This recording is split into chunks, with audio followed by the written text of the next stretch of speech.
Guys, magandang hapon sa inyo lahat. Ito ngayon, madidilim naman, ilang araw na mainit, 1 week na sobrang init, tapos biglang dilim. Ito nag-uulan na, nag-umpisa na.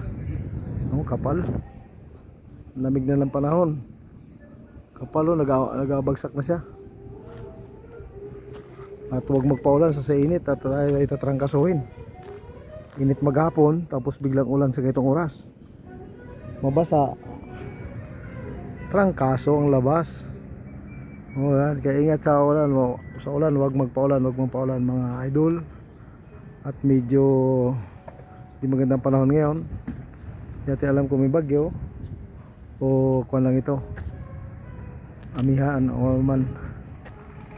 Panood na tayo ng news kung anong maganda.